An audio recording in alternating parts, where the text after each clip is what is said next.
ચેતનાની શિખરયાત્રાનો અનુવાદ. અગોચર સૃષ્ટિનો મહાન પ્રવાસી સાધનાખંડ પ્રથમ. લેખક શ્રદ્ધેય ડૉક્ટર પ્રણવ પંડ્યા. ઓડિયો 62. પાલીવાલજી તરત જ બોલી ઉઠ્યા, તમે એની ચિંતા છોડો. સૈનિક છાપવું એક પ્રકારનું આંદોલન જ છે. ભારત માતાની વ્યથાને વાચા આપવી એ શું શ્રેષ્ઠ કામ નથી? પછી તેઓ શ્રીરામને બાજુમાં આવેલ ઓરડામાં લઈ ગયા. એ ઓરડામાં એમના સિવાય બીજું કોઈ પણ ન હતું. ત્યાં પાલીવાલજીએ સમજાવ્યું કે સૈનિકનું આ કાર્યાલય જ આગામી દિવસોમાં આઝાદીની ચળવળ માટે દારૂગોળાનો ભંડાર બનવાનો છે. એના માધ્યમ દ્વારા આંદોલન ચલાવનારાઓ પરસ્પર તાલમેલ બેસાડશે. એના માટે અતિથિ ગૃહ બનાવવામાં આવશે. આ રીતે તેઓ લગભગ અડધા કલાક સુધી અંદરોઅંદર ચર્ચા કરતા રહ્યા. પાલીવાલજીએ સૈનિકની પાશ્ચાત ભૂમિકા ચલાવનાર પ્રવૃત્તિનો ખુલાસો કર્યો અને એ વાત પણ સ્પષ્ટ કરી કે આ વ્યવસ્થા સંભાળવા માત્ર તમે જ સમર્થ અને યોગ્ય વ્યક્તિ છો. આ ચર્ચા દરમિયાન બીજી પણ એક વાત નક્કી થઈ. પાલીવાલજીએ કહ્યું કે હવેથી આંદોલન ચલાવનારાઓમાં તમારી ઓળખ શ્રી રામ રૂપે આપવામાં નહીં આવે અથવા તમારું નામ ઓછું લેવામાં આવશે. અમે લોકો એવું વિચારી રહ્યા છીએ કે તમારું તખલ્લુસ નામ મત જ પ્રચલિત કરવામાં આવે. તેનાથી સૌને સગવડતા રહેશે, કારણ કે એ દિવસોમાં તેઓ શ્રીરામ મત્તના ઉપનામથી જ કવિતાઓ તથા લેખો લખતા. શ્રીરામને તેમના આ તખલ્લુસનો ક્રાંતિકારી વિસ્તાર વધુ પસંદ પડ્યો, પરંતુ સૈનિકની જવાબદારી સંભાળવા માટે તેમણે કહ્યું એ વાત સ્પષ્ટ થઈ ગઈ છે કે સૈનિક અખબાર ક્રાંતિ માટેનું આશ્રય સ્થાન છે. દરરોજ તે છપાશે અને પ્રકાશિત થશે, પરંતુ આંદોલનના પ્રખર દિવસોમાં મને આ જવાબદારી સ્વતંત્ર રૂપે નિભાવવા છૂટ મળી શકશે ખરી? પાલીવાલજી તેમના કહેવાનો આશય સમજી ગયા. જવાબદારીઓ ઉઠાવવા છતાં પણ શ્રીરામ તેમની સાથે બંધાવા ઈચ્છતા નથી. જો કે તેઓ જાણતા ન હતા કે શ્રીરામ જો એકવાર બીડું ઉઠાવી લે તો એ કામને પૂરું કરવા સાચા હૃદયથી લાગી જાય છે. પરંતુ શ્રીરામ પોતાને લોક આંદોલનમાં સક્રિય બની ભાગ લેવા માટે છૂટા રાખવા ઈચ્છતા હતા. તેનો ઉકેલ તેમને એક સહયોગી પૂરો પાડી આણવામાં આવ્યો. પ્રભુદયાળ અગ્રવાલને તેમના સહાયક બનાવવામાં આવ્યા.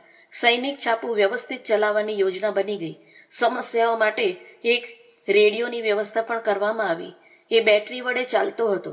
એરિયલ રૂપે મકાનની છત પર 2 વાંસની મદદથી પાતળી લાંબી ધાતુની જાળી લગાડી દેવામાં આવી. રેડિયો સાંભળી શ્રીરામ દેશ વિદેશમાંથી પ્રસારિત થતા સમાચારોની નોંધ કરી લેતા. મુખ્ય પત્રકાર યા શહેરના સમાચારો એકઠા કરવા કોઈ અલગ પત્રકાર રાખવામાં આવ્યો ન હતો. રેડિયો પરથી પ્રસારિત થતા બુલેટિનોથી કામ ચાલી જતું. પ્રભુદયાળ પ્રૂફ વાંચતા તથા જરૂર પડે ત્યાં સુધારો કરતા. રેડિયો પરથી પ્રસારિત થતા સમાચારો લખવાનું કામ પણ તેમને સોંપવામાં આવ્યું હતું. પ્રભુદયાળ નામના એ સજ્જન સાહિત્યમાં ઊંડી રુચિ ધરાવતા હતા. તેઓ પાલીવાલજીના સગા થતા. કોંગ્રેસના કાર્યક્રમોમાં અવારનવાર ભાગ લેતા રહેતા.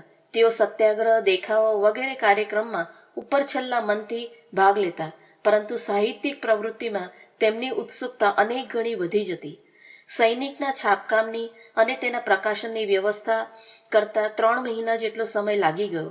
ત્યાં સુધી સૈનિકના છાપકામનું અને પ્રકાશનનું કામ જે રીતે ચાલી રહ્યું હતું તે ક્યારેક ઘટતું વધતું ચાલતું રહેતું.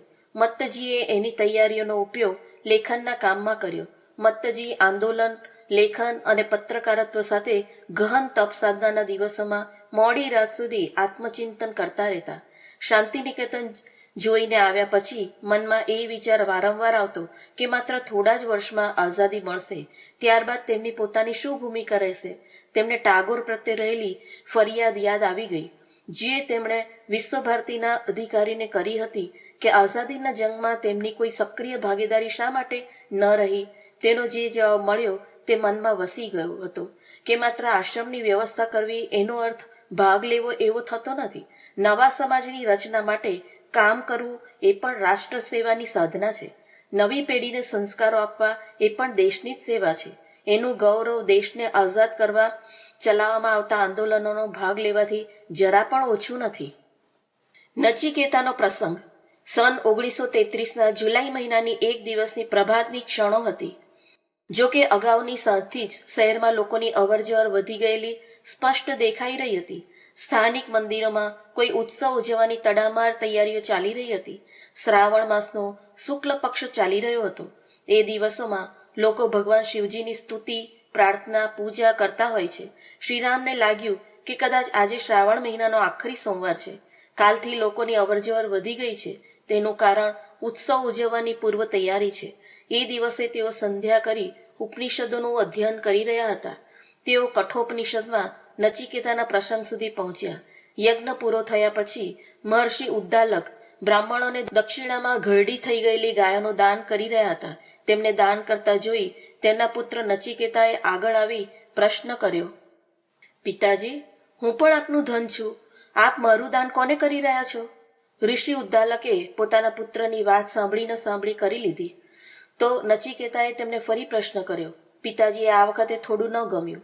બીજી વાર જે પ્રશ્ન કર્યો તેમાં કટાક્ષ બાણનો પ્રહાર હતો. એ ઋષિના હૃદયમાં ભોકાયો. છતાં પણ ઋષિએ એની કઈ પરવા ન કરી.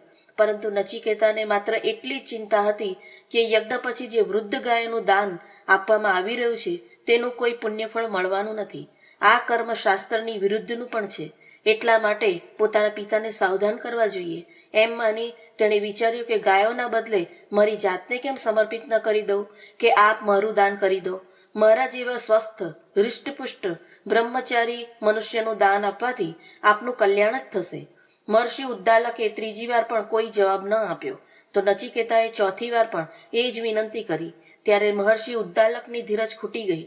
નચિકેતા દ્વારા વારંવાર પૂછવામાં આવતા એક જ પ્રકારના પ્રશ્નથી તેઓ કોપાયમાન થઈ ગયા અને બોલી ઉઠ્યા, હું યમરાજને તારું દાન આપી દઈશ. ઋષિ ઉદ્દાલકના મુખમાંથી આ કટુવાણી સરી પડતા નચિકેતાનું શરીર નિશ્ચેટ, નિષ્પ્રાણ બની ગયું. તે તરત યમરાજના દ્વાર પર પહોંચી ગયા. એ સમયે યમરાજ ક્યાંક બહાર ગયા હતા. નચિકેતાને તેઓ આવે ત્યાં સુધી પ્રતીક્ષા કરવી પડી. આમ ને આમ 3 દિવસ સુધી સતત યમરાજની પ્રતીક્ષા કરવી પડી. બાદ ચોથા દિવસે યમરાજની મુલાકાત થઈ ગઈ. બંને વચ્ચે વાર્તાલાપનો આરંભ થઈ ગયો. આ પ્રસંગ આગળ વધ્યા પછી આ બાજુ શ્રીરામે ભાન ગુમાવી દીધું. તેમને કોઈ સુધબુધ ન રહી. તેમની આંખો સમક્ષ કોઈ ભિન્ન લોક દેખાઈ રહ્યો હતો. જાણે તેઓ નચિકેતાના સ્વરૂપે સ્વયં યમરાજ સમક્ષ ઊભા છે અને યમરાજ તેમને 3 અલગ અલગ વરદાન માંગવાનું કહી રહ્યા છે.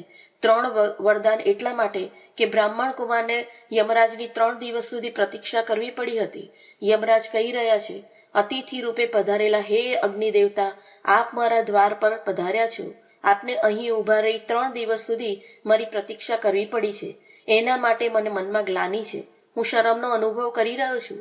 આપ પ્રત્યેક રાત્રિ માટે એક અલગ અલગ વરદાન માગી લો. હું આપને 3 વરદાન આપવા માટે બંધાયેલો છું. શ્રીરામ કંઈ વિચાર કરવા લાગ્યા. તેઓ સ્વયં નચિકેતા રૂપે પોતાની જાતને જોઈ રહ્યા હતા. એમને એવો આભાસ થઈ રહ્યો હતો કે જાણે સામે નાટકનો કોઈ અંક ચાલી રહ્યો હોય અને એમાં તેઓ સ્વયં નચિકેતા રૂપે ભાગ લઈ રહ્યા છે. શ્રીરામ 3 વરદાનો અંગે વિચારી રહ્યા હતા કે માંગુ તો શું માંગુ. 3 આકાંક્ષાઓ મનમાં ઉછળકૂદ કરી રહી હતી. જાણે તે એકબીજાને પકડી આગળ આવવા માટે ધક્કામુક્કી કરી રહી હતી. યમરાજાએ કહ્યું કે બ્રાહ્મણ કુમાર, તમે કોઈ પણ પ્રકારે સંકોચ ન કરો. તમે જે કંઈ પણ માંગશો તે 3 વરદાન આપવામાં આવશે. તરત શ્રીરામના મુખમાંથી અનાયાસ શબ્દો સરી પડ્યા. મારી આ માતૃભૂમિ પર આસુરી શક્તિઓનું રાજ છે. એ રાજ હવે સમાપ્ત થાય અને આ દેવભૂમિ ભારત સંપૂર્ણ રીતે આઝાદ થાય. યમરાજાએ કહ્યું, તથાસ્તુ. આપ યમના દ્વારેથી પાછા ફરી જોશો કે દેવભૂમિ પરના બંધનો ઢીલા પડી રહ્યા છે. એ ઉર્જાવાન બની રહી છે, પોતાના પગ પર ઊભી થઈ રહી છે અને બધું સ્વાભાવિક રૂપે ચાલી રહ્યું છે. લોકોને એ વાતની જરા પણ જાણ નહીં થાય કે ભારત કોઈ દૈવી યોજના અંતર્ગત આઝાદ થઈ રહેલ છે. હવે બીજું વરદાન માંગો. શ્રીરામે કહ્યું, સ્વર્ગલોકમાં કોઈને કિંચિત માત્ર ભય નથી. ત્યાં આપનો પણ ભય નથી.